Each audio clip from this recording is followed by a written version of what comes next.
दवाई ना समंदर मी चश्म सिकंदर।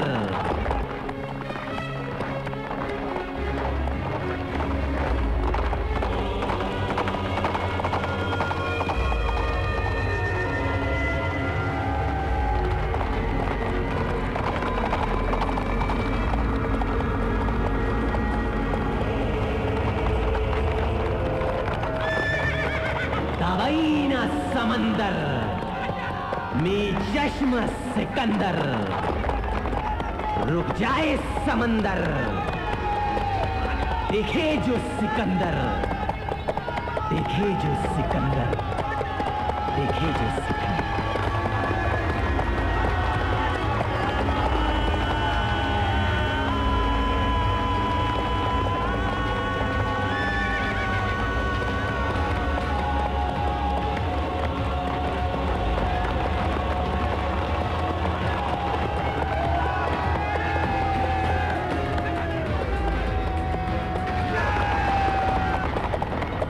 दवाई ना समंदर मी चश्म सिकंदर। रुक जाए समंदर देखे जो सिकंदर, देखे जो सिकंदर।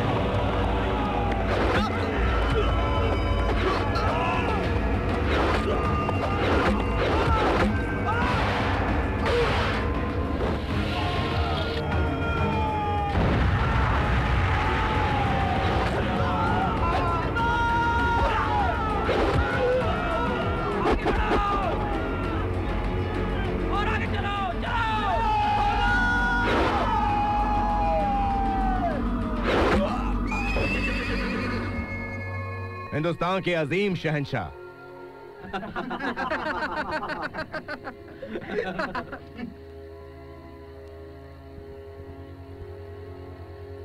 तुम्हें शहंशाह पुकारना मेरे सिपह सालारों को एक मजाक लगता है।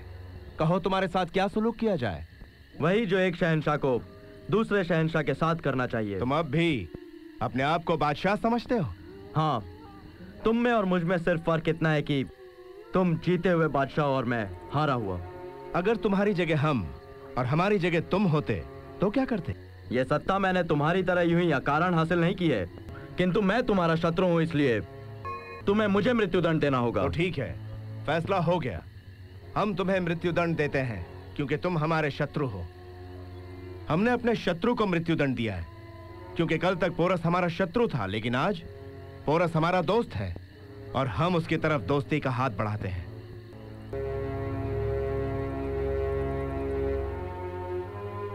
ये तुमने क्या किया सिकंदर?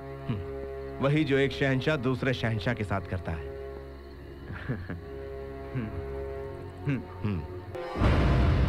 क्रिस्टोमेटस की लिखी हुई तमाम बातों को दुनिया के तमाम तारीखदां कबूल करते हैं और कहते हैं कि मगरूर बादशाहों के ताज ठोकरों में उड़ाने वाले शहंशाह सिकंदर आजम के हुक्म को जब एक हिंदुस्तानी साधु दंडनायक ने ठोकर मार दी, तब उस साधु को कत्ल करने के लिए सिकंदर खुद उस साधु तक पहुंचा, लेकिन उस साधु ने शहंशाह के दिल में अहिंसा का नूर भर दिया और उस बेलगाम आंधी को यूनान लौटने पे मजबूर कर दिया। ऐ जादूगर, तेरी जिंदगी और मौत का फैसला जिसके रहमो करम पर मुनस्सिर है, उस हिंदुस्तान के नए बादशाह का इस्तकबाल करने के लिए अपनी आंखें खोल और अदब से अपना सर झुकाकर खड़ा हो जा। जादूगर, अब आ ही गए हो तो शांति से बैठ जाओ।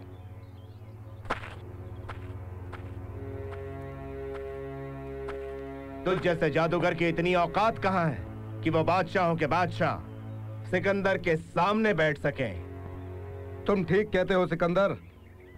इस समय मैं वरिष्ठ और तुम कनिष्ठ प्रतीत होते हो, क्योंकि मैं विराजमान हूं और तुम खड़े हुए हो। इसीलिए तुम्हें अपने समकक्ष बनाने के लिए, तुम्हारा सम्मान बढ़ाने के लिए मैं अपनी औकात कम करके तुम्हें बैठने की आज्ञा दे रहा हूं।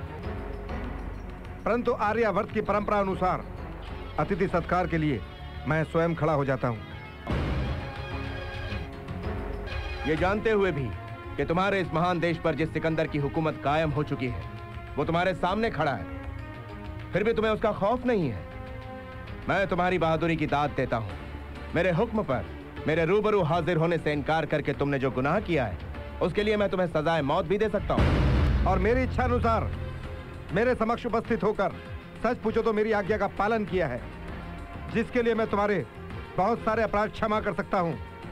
तुम शायद ये भूल रहे हो, तुम अपने शहंशाह से बात कर रहे हो। और तुम्हें भी ये ज्ञात होना चाहिए कि जिस पृथ्वी पर तुम खून की होली खेल रहे हो, उस पृथ्वी के रचयिता का मैं प्रतिनिधि हूँ। मैं तुम्हें अपने साथ ले जाने आया हूँ, तुम्हारी बकवास सुनने नहीं। मुझे अपने साथ ले जाने से अच्छा होगा कि तुम मेरा संदेश अपनी मातृभूमि तक ले जाओ, जिससे कि तुम खूनी सिकंदर से सिकंदर महान बन सकते हो। हम तुम्हें कत्ल करके अपनी फौज के टूटते हुए हौसलों को मजबूत करना चाहते हैं, अपने फौजियों के सामने ले जाना चाहते हैं। तुम मूर्ख होते भी बड़े वीर हो सिकंदर। तुम्हारे जिन सिपाहियों ने मेरी कुटिया में लूटपाट मचाने के लिए प्रवेश किया था, उन्हें मैंने शांति का संदेश दे दिया है, जिसे पाकर वो अपनी मातृभूमि की ओर लौटने के लिए बेचैन है। यदि तुम मुझे अपनी समस्त सेना के सामने खड़ा कर दोगे तो कहीं ऐसा ना हो कि विश्व विजयी बनने का सपना पूरा करने के लिए तुम्हें अकेले ही आगे जाना पड़े। तुम्हारा शांति संदेश तुम्हारे जादू का कोई जाब्ता होगा जादूगर, जिसका असर अरस्तु के शागिर्द सिकंदर पर नहीं हो सकता। मैं तुम्हें तुम्हारे देवताओं की सौगंध देकर तुमसे पूछता हूँ, मुझे बताओ कि विश्व विजयी बनने की आज्ञा क्या तुम्हारे उस्ताद अरस्तु ने तुम्हें दी थी? अरस्तु जैसा महान दार्शनिक तुम्हें ऐसी मूर्खतापूर्ण आज्ञा कभी नहीं दे सकता। अपनी आंखों से मोह माया की पट्टी उतार दो सिकंदर, हवस का कोई अंत नहीं। तुम पूरी दुनिया को अपने अधीन करना चाहते हो, किंतु एक शत्रु है जो तुम्हें अपने अधीन किए हुए है। सिकंदर किसी के अधीन नहीं है। जानना चाहते हो तो सुनो, उस शत्रु का नाम है मौत, यानी मृत्यु। तुम अपने सिपाहियों के बारे में सोचो, तुम उन्हें नारियां और धन दौलत देकर यहां बसाना चाहते हो।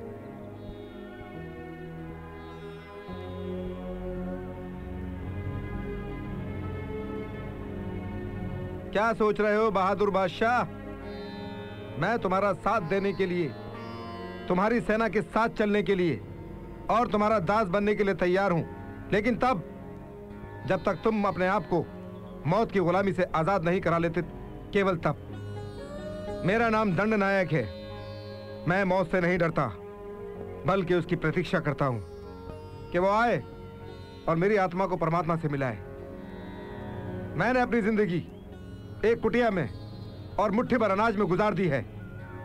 मुझे ईश्वर के समक्ष उपस्थित होने में हिचकिचाहट नहीं होगी, किंतु तुम्हारा क्या होगा? सिकंदर, तुम्हें बचाने के लिए तुम्हारे हथियार, तुम्हारी दौलत, तुम्हारे सिपाही, कोई तुम्हारे साथ नहीं जाएगा। बस मेरा संदेश पूरा हुआ। अब तुम मेरे साथ जैसा चाहो वैसा व्यवहार करो।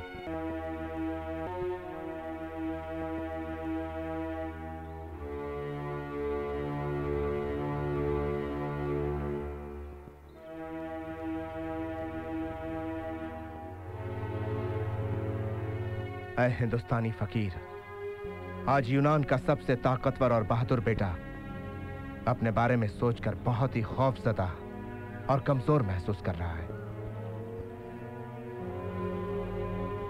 यदि तुमने मेरी आज्ञा का पालन किया तो मैं तुम्हें आशीर्वाद देता हूं। तुम तब तक सिकंदर महान कहलाओगे जब तक सूरज लोगों को जगाने और चंद्रमा शांति से सो जाने का संदेश देता रहेगा। दिल में एहसास आदमियत का जाग जाए तो तेज तूफान भी खामोश लौट जाता है। The renowned so-called Hakim of Yunani kingdom, well established in faith of royalty for maintaining health, is standing restless in front of the diseased body. What a shame. Such a disaster. What has happened to the Bukrat family? Yunani Hakim, who take pride in a Bukrat family, can treat the disease of a body only, not of the restless or disappointed soul. He has come back with a wounded body, as a defeated soldier. As a defeated soldier? What are you saying? His Majesty, the King, who's sitting on his throne, throws many crowns around him on the flooring pad. Even if each member of Yunani Darbar takes a crown and puts on his head. Still, we shall fall short of hats to cover all the crowns. Looks like you haven't slept last night, so you're mumbling. Alexander.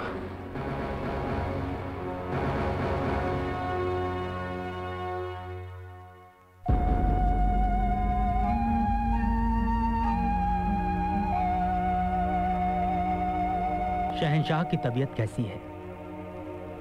कुछ कहना चाहते हैं?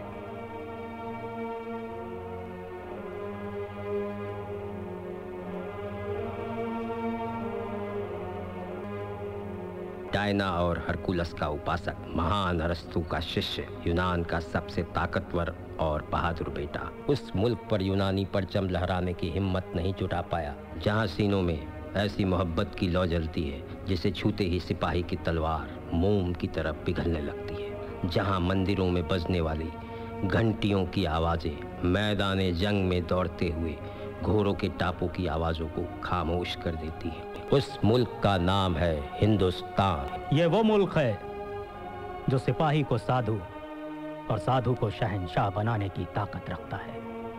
मेरे दोनों हाथ मेरे जनाजे से बाहर निकाल देना, ताकि मैं दुनिया को अपनी नाकामी का पैगाम दे सकूं।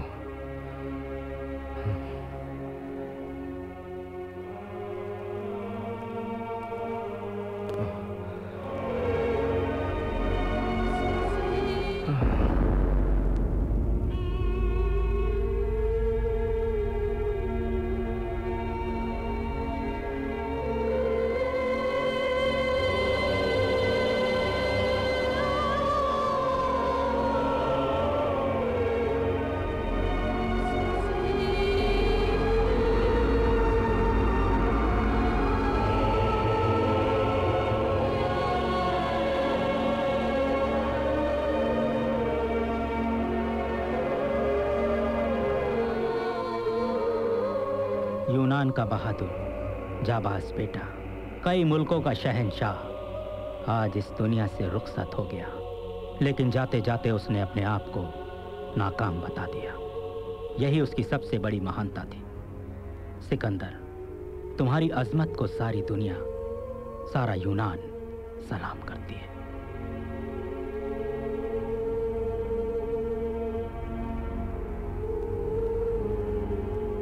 सिकंदर आजम की ख्वाहिश के मुताबिक जब उनका जनाजा उठाया गया तो उनके दोनों हाथ जनाजे से बाहर रखे गए, ताकि लोगों को मालूम हो कि दुनिया को फतेह करने का दावा करने वाला शहंशाह इस दुनिया से खाली हाथ लौट रहा है। जमीन पर सिकंदर आजम की लाश शुपुर्दे खाक होने के लिए सफर कर रही थी और आसमान पर उनकी रूह एक पाकीज़ा परिंदे की शक्ल में हुबल और हरकुलस के दरबार में हाजिरी देने के लिए अपनी उस फौज के ऊपर से परवाज कर रही थी, जिस फौज के सैलाब ने कई मुल्कों की सरहदें रौंद दी थी। तवाईना समंदर में चश्म सिकंदर, रुक जाए समंदर,